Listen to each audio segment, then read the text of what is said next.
हाल बुना। भोले भाले किसान अधिक उत्पादन के लालच में फंसकर रासायनिक खाद व कीटनाशकों का प्रयोग करने लगे। बैलों की जगह ट्रैक्टर से जुताई होने लगी। शुरुआत में कम रासायनिक खादों के प्रयोग से अधिक उत्पादन हुआ।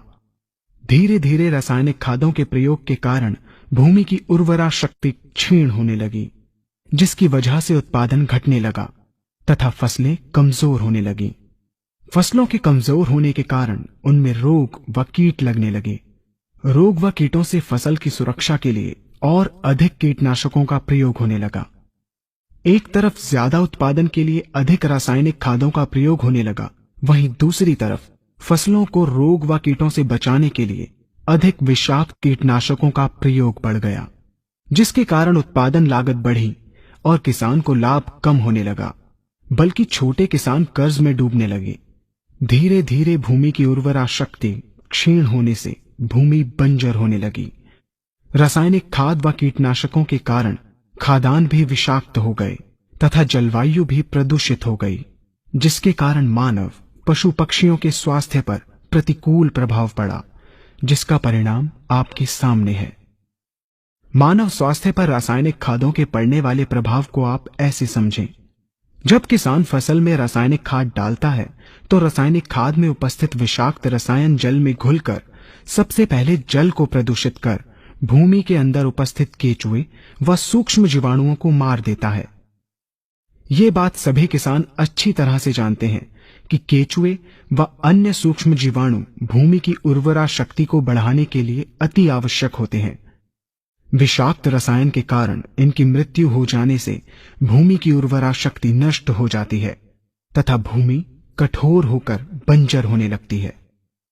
रासायनिक खादों के विषाक्त रसायन पानी के माध्यम से अन्य खनिजों के साथ फसल के अंदर पहुंचकर फसलों को विषाक्त बना देते हैं। बाद में जब खाद्यान्न के रूप में मनुष्य या अन्य पशु इन्हें खाते हैं तो ये विषाक्त रसायन मानव स्वास्थ्य पर बहुत ही बुरा प्रभाव डालते हैं तथा मनुष्य के अंदर तरह तरह के रोग उत्पन्न करते हैं। जब हम जैविक खाद का प्रयोग भूमि पर करते हैं तो जैविक खाद पानी में मिलकर पानी को प्रदूषित नहीं करती।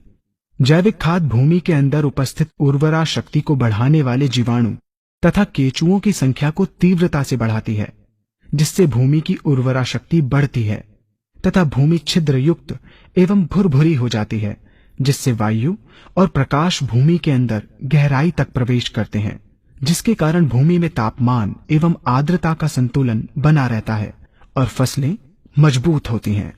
जैविक खाद में विद्यमान तत्व खाद्यान्न के माध्यम से मानव व पशु पक्षियों के शरीर में पहुंचकर स्वास्थ्य लाभ पहुंचाते हैं। जैविक खादों के प्रयोग से फसलें अच्छी और मजबूत होती हैं, जिसके कारण उन पर रोगों एवं कीटों का ज्यादा प्रभाव नहीं पड़ता। यदि किसी प्राकृतिक कारणवश कीटों व रोगों का प्रभाव अगर पड़ता भी है तो गौमूत्र एवं औषधीय वनस्पतियों के घोल के छिड़काव करने से फसलों को रोग एवं कीटों से बचाया जा सकता है। गौमूत्र एवं अन्य प्राकृतिक औषधियों के मिश्रण के छिड़काव से फसलों का कम लागत में बचाव हो जाता है तथा वातावरण पर भी कोई दुष्प्रभाव नहीं पड़ता। यहाँ हम आपको तालिकाबद्ध तरीके से दोनों